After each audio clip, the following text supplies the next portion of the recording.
Hi friends, welcome to my channel. நான் உங்கள் designer செல்வி. எல்லாரும் எப்படி இருக்கீங்க? நலமாக இருப்பீங்க அப்படின்னு நினைக்கிறேன். இன்றைக்கி நம்ம இந்த வீடியோவில் என்ன பார்க்க போகிறோம் அப்படின்றது பார்த்திங்கன்னா, ஒரு அர்ஜென்ட் ரெகுலர் கஸ்டமர் வந்து ஒரு அர்ஜென்ட் ப்ளவுஸ் கொடுக்குறாங்க அப்படின்னா, அந்த மாதிரி நேரத்தில் எந்தெந்த விஷயங்கள்லாம் நம்ம நோட் பண்ணி டைம் மேனேஜ்மெண்ட் பண்ணனா நம்ம ஈஸியாக சுலபமாகவும் தைக்க முடியும் அப்படின்றதுக்காக இதில் ஒரு சின்னதாக ஒரு மோட்டிவேஷ்னல் வீடியோவாக போட்டிருக்கேன்.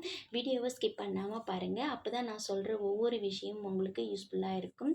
இப்போ தான் என்னோட சேனலை ஃபஸ்ட் டைம் பார்க்குறீங்க அப்படின்னா மறக்காமல் சேனலை சப்ஸ்கிரைப் பண்ணிவிட்டு அப்படியே லைக் பண்ணிவிட்டும் பாருங்கள். உங்களோட ஒவ்வொரு லைக்கும் தான் எனக்கு அடுத்தடுத்த வீடியோ போடுறதுக்கு ஒரு மோட்டிவாக இருக்கும். வாங்க வீடியோக்குள்ளே போகலாம்.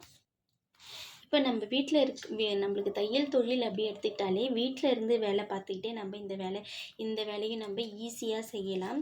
இது வந்து எப்படிலாம் வந்து நம்மளுக்கு வந்து நம்ம ஒரு அர்ஜென்ட் ப்ளவுஸ் கொடுக்குறாங்க அப்படின்னா அந்த மாதிரி நேரத்தில் நம்ம எந்த விஷயத்தெல்லாம் நோட் பண்ணி வைக்கலாம் அப்படின்றத பாருங்கள். இப்போ அவங்க வந்து ப்ளவுஸ் கொடுக்குறாங்க அப்படின்னா மேக்ஸிமம் நீங்கள் மார்னிங் தைக்கிறதுக்கு நைட்டே வந்து கட் பண்ணி எடுத்து வச்சுருங்க. அப்போ தான் மார்னிங் வந்து நீங்கள் வந்து ப்ளவுஸ் வந்து ஸ்டிச் பண்ண ஸ்டார்ட் பண்ண முடியும். இப்போ என்ன எடுத்துக்கிட்டிங்க அப்படின்னா, நான் வந்து கண்ணை முழிக்கிறதும் என்னோடய டைலரிங் மிஷினில் தான். ஸோ நான் தூங்க போகிறதுக்கு முன்னாடி லாஸ்ட்டாக பார்க்குற விஷயமும் டைலரிங் மிஷின் தான். என்கிட்ட எனக்கு ரொம்ப பிடிச்ச ஒரு விஷயம் டைலரிங் மிஷின். எந்த வேலை செஞ்சாலும் அதை நம்ம பிடிச்சி செஞ்சோம் அப்படின்னா அந்த வேலை ரொம்ப ஃபினிஷிங்காகவும் நல்ல பர்ஃபெக்டாகவும் வரும்னு சொல்லுவாங்க. ஸோ அதனால் இந்த வேலை எனக்கு ரொம்பவே பிடிச்சி பண்ணுறேன். ஸோ அடுத்தது இப்போ வந்து பார்த்திங்கன்னா, இப்போ நம்ம அந்த அர்ஜென்ட் ப்ளவுஸுக்கு கொடுத்ததுக்கான நூலை எப்போயுமே நீங்கள் ஒரு பாபின் இல்லாமல் 2 பாபினாக சுற்றி வச்சுக்கங்க. நூல் கட்டானா கூட நம்மளுக்கு வந்து அடுத்த பாபின் போட்டுட்டு நம்ம தைக்கிறதுக்கு ஈஸியாக இருக்கும். அப்போ போயிட்டு நூல் வந்து மாற்றி நீங்கள் வந்து சுற்றிட்டு அதுக்கப்புறமேட்டா தைக்கிறதுக்கும் அதுவும் வந்து நம்மளுக்கு டைம் வந்து வேஸ்ட் ஆகும். அடுத்தது நம்ம கட் பண்ணும்போது எல்லா இடத்துலையும் நீங்கள் நாச்சஸ் போட்டு எடுத்து வச்சுக்கிங்க. அதேமாரி ப்ளவுஸ் வந்து கஸ்டமர் கேட்ட நேரத்தை விட ஒரு மணி நேரத்துக்கு முன்னாடியாவது கொடுக்கறதுக்கு நம்ம ட்ரை பண்ணணும். அப்போ தான் வந்து பார்த்திங்கன்னா அடுத்த ப்ளவுஸ் வந்து நம்மளுக்கு வந்து கஸ்டமர் வந்து ஸோ இவங்க நம்ம ரெகுலராக நம்ம தைச்சிட்டு இருந்தாலும் அர்ஜெண்ட்டாக கேட்டாலும் இவங்க ஸ்டிச் பண்ணி தராங்க அப்படின்னு சொல்லிட்டு நம்மளுக்கு வந்து ப்ளவுஸும் அடுத்தடுத்து கொடுப்பாங்க. ஸோ ட்ரை பண்ணி பாருங்கள். அதே மாதிரி கஸ்டமரை நம்ம வந்து அதிகப்படுத்துறதுக்கும் நம்ம இதில் வர சின்ன டிப்ஸையும் நீங்கள் ஃபாலோ பண்ணிக்கிங்க. இப்போ பார்த்தீங்கன்னா நான் வந்து டோர் ஸ்டெப் டெலிவரி சொல்லுவாங்க இல்லையா, அதாவது வந்து பார்த்திங்கன்னா எங்கள் வீடு வந்து கிட்டத்தட்ட மெயின் ரோட்லேருந்து ஒரு 2 கிலோமீட்டர்ஸ் உள்ளே தான் இருக்கும். ஸோ டெவலப்மெண்ட் ஆகிட்டு இருக்க ஒரு ஏரியா. ஸோ அப்போ வந்து பார்த்திங்கன்னா நான் ஏற்கனவே வேலை செஞ்ச இடத்துல ஒரு சில பக்கத்தில் எல்லா இடத்துலையும் நான் சொல்லி வச்சுருந்தேன். ஸோ நீங்கள் வந்து ப்ளவுஸ் வந்து ஸ்டிச் பண்ணணும்னா எனக்கு கால் பண்ணுங்கள், நானே வாங்கிட்டு போயிட்டு ஸ்டிச் பண்ணி எடுத்துன்னு வந்து தரேன் அப்படின்னு சொல்லிட்டு சொல்லியிருந்தேன்.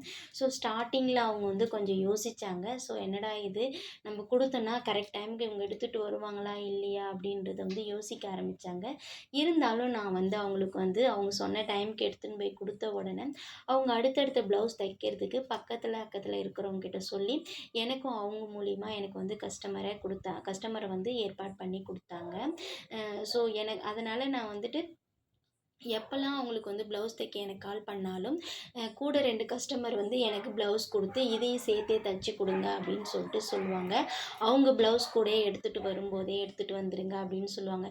இப்படியும் வந்து எனக்கு வந்து கஸ்டமர் சேர்றதுனால நானும் பார்த்து ப்ளவுஸ் வந்து ஸ்டிச் பண்ண ஆரம்பித்தேன்.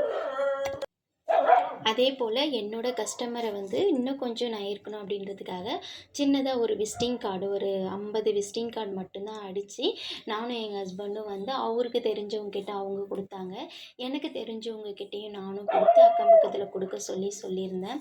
ஸோ அந்த மாதிரி வந்து இருக்கும்போது நான் வந்து 10 பேர்கிட்ட கொடுத்தா எனக்கு வந்து ஒரு 2 நம்பர்ஸாவது வந்து எனக்கு கால் பண்ணி ப்ளவுஸ் ஸ்டிச் பண்ணணும் அப்படின்னு சொல்லுவாங்க. ஸோ டோர் டெப்ஸ் டெலிவரின்றதுனால அவங்களும் வந்து வந்து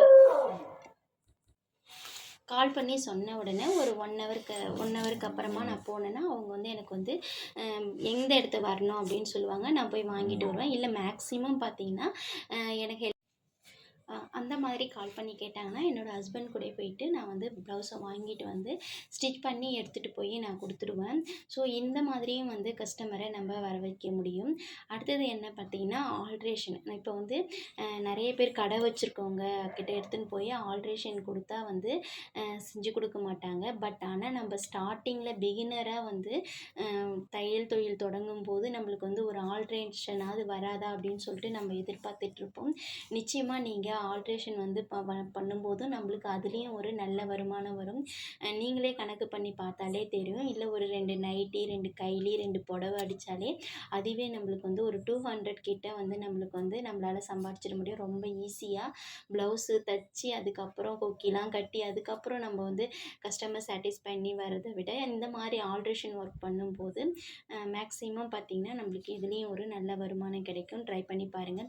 இதன் மூலிமா கூட வந்து நம்மளுக்கு கஸ்டமர் வருவாங்க. ஸோ ஆல்ட்ரேஷனே கொடுத்துட்ருக்கோமே, இவங்கக்கிட்ட ப்ளவுஸோ இல்லை வந்து சுடிதாரோ கொடுத்தோன்னா நம்ம தச்சு கொடுத்தா சரியாக தச்சு தராங்களா அப்படின்னு சொல்லிட்டு கூட யோசிச்சு கூட நிறைய கஸ்டமர் வந்து இந்த மாதிரியாகவும் வர ஆரம்பித்தாங்க. இப்படி தான் நம்ம வந்து கஸ்டமரை கொஞ்சம் கொஞ்சம் பேராக நம்ம வந்து ட்ரை பண்ணி பார்க்கணும். அதே மாதிரி ப்ளவுஸ் வந்து நம்ம வந்து தச்சு கொடுக்கணும்னா நார்மலாக அவங்க போடுற மாதிரி ப்ளவுஸ் வந்து தச்சு கொடுக்கும்போது சின்ன சின்ன டிசைன் கேட்கும்போது நம்மள இன்னும் நல்லா அதை வந்து நல்லா என்ஹான்சிங்காக பார்க்கவே ரொம்ப அழகாக இருக்கிற மாதிரி நம்ம பண்ணி கொடுத்தோன்னா அந்த ப்ளவுஸ் அவங்க போடும்போது அதன் மூலிமா 2 பேர் எங்கே தைச்சாங்க அப்படின்னு சொல்லும்போது நம்ம பேரை சொல்லும்போது நம்மளுக்கு அதன் மூலிமா கூட கஸ்டமர் வர்றதுக்கு வாய்ப்பு இருக்குது.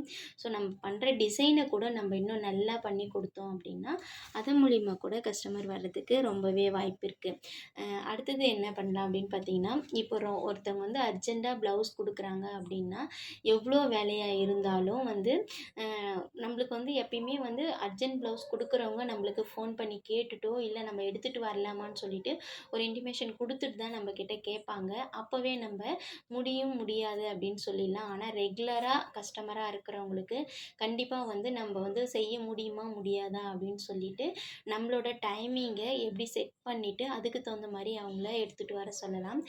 இப்போ பார்த்திங்கன்னா நம்ம வந்து ப்ளவுஸ் வந்து கட் பண்ணி எடுத்து வச்சுட்டோம். எடுத்து வச்சதுக்கு மார்னிங் எழுந்து தைக்கிறோம் அப்படின்னா ஒரு லைனிங் ப்ளவுஸுக்கு 1 மணி நேரம் அப்படின்னு சொல்லிட்டு கணக்கு பண்ணி 2 ப்ளவுஸாக இருந்ததுன்னா நான் வந்து மேக்ஸிமம் பார்த்திங்கன்னா ஒரு 5 இல்லை 6 எழுந்து ஒரு 7க்குள்ளே ஒரு ப்ளவுஸை எப்படியாவது முடிச்சிடுவேன். அதுக்கப்புறமா ஒரு சமையல் வேலை, லஞ்சு எல்லாமே வந்து பசங்களோட எல்லா ஒர்க்கையும் முடிச்சுட்டு அதுக்கப்புறமா ஒரு 8:30 அதை மாதிரி உட்காந்து இன்னொரு ப்ளவுஸையும் நான் வந்து முடிக்கிறதுக்கு ட்ரை பண்ணுவேன். என்கிட்ட அவங்க ஈவினிங் அவங்களுக்கு ப்ளவுஸ் கொடுக்கணும் அப்படின்னா நம்ம முடிஞ்ச வரைக்கும் ஆஃப்டர்நூனே வந்து ப்ளவுஸ் எல்லாத்தையும் முடித்து எடுத்து வச்சுட்டா நம்மளுக்கு ஒரு மனசு திருப்தியாக இருக்கும். அது மட்டும் இல்லாமல் கஸ்டமர் கேட்கும்போது நம்ம அவங்க வரும்போது நம்ம இல்லை அப்படின்னு சொல்லிட்டு தைக்கலை இன்னும் லேட் ஆகும் அப்படின்னு சொன்னோன்னா இதன் மூலிமா நம்மளுக்கு வந்து அவங்க கூலி கொடுக்குறாங்க, ப்ளவுஸோட எவ்வளோ நம்ம தைக்கிறோமோ அதுக்கான காசு கொடுக்குறாங்க அப்படின்னா ஒரு ப்ளவுஸ் 2 ப்ளவுஸில் ஒரு ப்ளவுஸ் தைச்சிருந்தா அதை மட்டும் எடுத்துகிட்டு போயிட்டு இன்னொரு ப்ளவுஸுக்கு கேஷ் கொடுக்கறதுக்கு டிலே பண்ணுவாங்க. இப்படி நம்ம மிஸ் பண்ணாமல் இருக்கிறதுக்காகவாது அவங்க கொடுத்த ப்ளவுஸை கொஞ்சம் நம்ம சீக்கிரமாக தைக்கவும் ட்ரை பண்ணலாம். ஸோ இந்த மாதிரி சின்ன சின்ன விஷயங்கள்லாம் நம்ம டைலரிங் தொழிலில் கற்றுக்கிட்டு வந்தோன்னா இந்த தொழிலும் ஒரு முன்னேற்றம் அடையும். நம்மளும் வந்து அது கூடவே சேர்ந்து முன்னேறலாம். ட்ரை பண்ணி பாருங்கள் இந்த விஷயங்களை. அடுத்தது என்ன பார்த்தாங்கன்னா, இப்போ அர்ஜென்ட் ப்ளவுஸ் தைக்கிறோம் அப்படின்னா அதுக்கான கூலியை அதிகப்படுத்தி எப்பயுமே வாங்கக்கூடாது. என்கிட்ட அவங்க ரெகுலர் கஸ்டமர். அதுக்கு நம்ம எப்பயும் வாங்குகிற நம்மளோட டைமிங்கை தான் நம்ம வந்து டைம் தான் செட் பண்ணிவிட்டு நம்ம அதுக்கப்புறமா ஸ்டிச் பண்ணுறோமே தவிர அதுக்காக அவங்களுக்கு வந்து எக்ஸ்ட்ராவாக டைம் கொடுத்து தைக்க போகிறது கிடையாது. ஸோ அவங்க எப்படி எவ்வளோ நம்ம சார்ஜ் பண்ணுறோமோ அதே அளவுக்கு நம்ம சார்ஜ் பண்ணோம் அப்படின்னா தான் அடுத்த டைம் அவங்களுக்கு அர்ஜெண்ட்டாக இருந்ததுன்னா நம்மக்கிட்ட கொடுத்து தைச்சி வாங்குவாங்க. நம்மளுக்கும் வந்து சம்பளம் கிடைக்கிறதுக்கு நல்ல ஒரு வாய்ப்பாக இருக்கும். ஸோ இந்த வீடியோ பிடிச்சிருந்தால் லைக் பண்ணுங்கள். இந்த மாதிரி சின்ன சின்ன டிப்ஸ் எல்லாம் ஃபாலோ பண்ணுறவங்க ஷேர் பண்ணுங்கள். மறக்காமல் சேனலை சப்ஸ்கிரைப் பண்ணிவிட்டு அப்படியே கமெண்ட் பண்ணுங்கள். அப்போ தான் வந்து நான் போடுற வீடியோ உடனுக்குடனே உங்களுக்கு நோட்டிஃபிகேஷன்லேயே வரும். அடுத்தவங்களுக்கும் இந்த வீடியோவை எடுத்துன்னு போய் காமிக்கும். மேலும் ஒரு நல்ல வீடியோவில் சந்திப்போம். நன்றி, வணக்கம். தேங்க்யூ.